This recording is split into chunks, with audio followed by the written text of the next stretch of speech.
Salut Frangin, c'est Wes, bienvenue sur The Best Yourself. Aujourd'hui, on va voir c'est quoi le frein majeur qui t'empêche d'augmenter ton estime de toi, ta confiance en toi et tout simplement d'avancer dans la vie. Donc, avant tout, il faut savoir qu'actuellement, dans le monde du développement personnel, tu as un tas de gourous qui vont te dire qu'augmenter ton estime de toi, c'est un truc qui est super simple. Tu as juste à te créer des situations de référence positives grâce à des succès. Donc, dans ta vie de tous les jours, tu auras des succès, ce qui va faire que ton estime de toi va décoller comme par magie. Donc ça, c'est du total bullshit, tout simplement parce que même si tu arrives à avoir des succès, même si tu arrives à les interpréter de manière positive, ce qui n'est pas gagné, on verra tout à l'heure pourquoi, et bien dans ce cas-là, tu vas tomber dans une situation de confiance en toi situationnelle. Parce que tu vas accorder tellement d'importance au succès que tu vas avoir une haute estime de toi seulement lorsque tu auras du succès. Donc le toi normal, tu ne vas pas l'estimer, ce sera juste le toi qui a du succès qui sera beau. Donc ça veut dire qu'à chaque fois que tu vas faire quelque chose, tu vas te mettre la pression parce que tu vas te dire bon, si je réussis pas, je suis un total loser, je suis un tocard, il faut que je réussisse. Et donc c'est un truc qui va te stresser et ça va pas être bon pour ton estime de toi ni ta confiance en toi. Là on a vu le cas d'une personne qui réussirait à interpréter ses succès de manière positive. Mais dans la plupart des cas, les gens n'y arrivent même pas. Pour comprendre ça, il y a un élément qui est super important à prendre en compte, c'est l'attention sélective. Ton cerveau, il reçoit un paquet d'informations H24. Et pour lui, c'est difficile de traiter tout ça en même temps. Donc lui, ce qu'il va faire, c'est qu'il va filtrer ces informations. Donc celles qui ont de l'importance à tes yeux, il va les garder, les autres, il va les nexter. Pour illustrer ça, on va faire un petit test. Donc je vais te demander de fermer les yeux. Vas-y. À mon signal, tu vas réouvrir les yeux et tu vas chercher tout ce qui est rouge dans ton environnement. Top, vas-y, ouvre les yeux et cherche. Ok, tu es en train de scanner, tu scannes.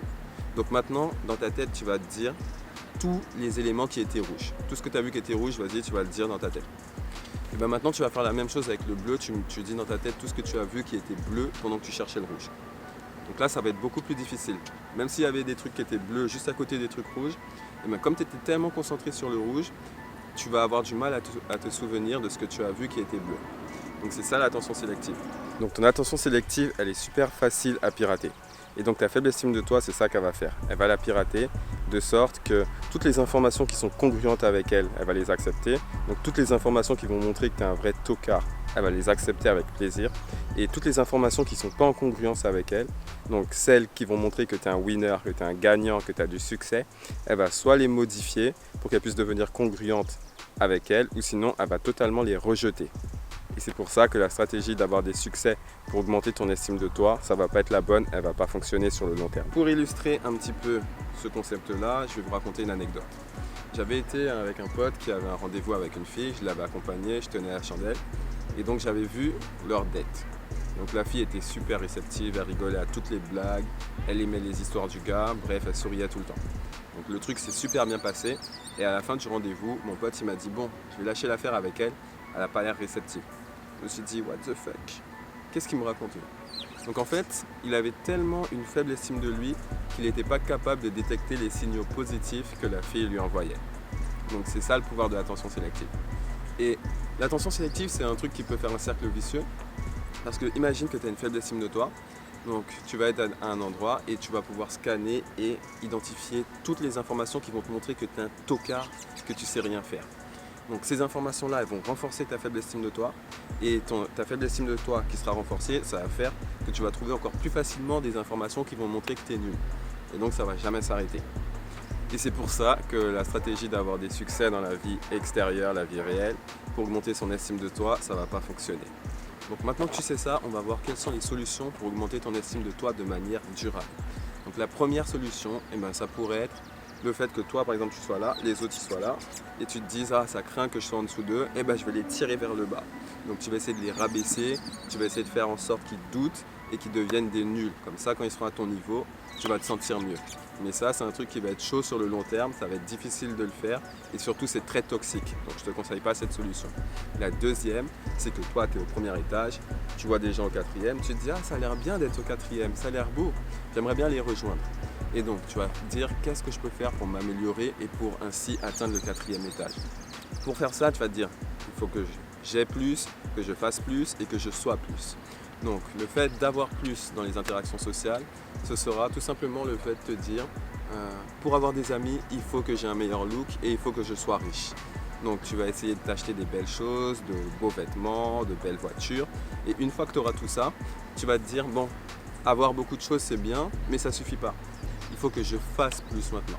Donc faire plus au niveau des interactions sociales, ce sera tout simplement le fait de parler plus, raconter de meilleures blagues et de meilleures histoires.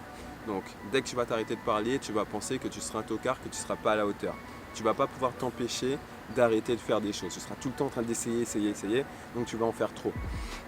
Et donc les stratégies d'avoir plus et de faire plus, ce n'est pas des trucs qui sont super top, parce que quand tu essayes de faire plus, quand tu essayes de t'améliorer, implicitement ça veut dire que tu n'es pas assez bon.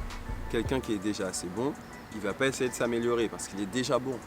Donc plus tu essayes de t'améliorer, plus tu vas te dire que tu n'es pas assez bon. Et donc ça va être une stratégie qui sera sans fin parce que tu ne seras jamais rassasié, tu voudras toujours améliorer quelque chose et donc ton estime de toi, elle ne sera jamais suffisamment haute pour que tu puisses te dire que tu es à la hauteur. Maintenant qu'on a vu ça, on va voir quelle est la dernière stratégie, la dernière solution. La dernière solution, ce sera tout simplement le fait d'être plus. Donc être plus, ça veut dire que tu vas lâcher prise. Tu vas lâcher prise, tu vas te dire que là, tu es en train de penser que tu es au premier étage, mais en fait, si ça se trouve, c'est la société et les expériences de vie que tu as eues qui te font croire que tu es au premier étage, mais en fait, tu es au quatrième déjà. Donc peut-être que tu es déjà bon.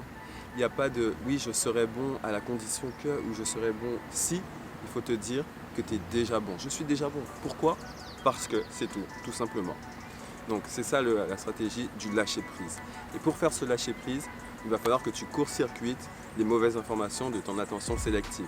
Donc toutes les informations qui montrent que tu es un nul, il va falloir les corriger. Donc ces informations-là, en fait, elles viennent de croyances limitantes et de préjugés. Donc il va falloir que tu les identifies et que tu les éradiques. Donc voilà, on va s'arrêter là. On va faire un petit récapitulatif avant. Donc on a vu que essayer d'avoir des succès dans la vie réelle pour augmenter son estime de toi, c'est pas la bonne stratégie.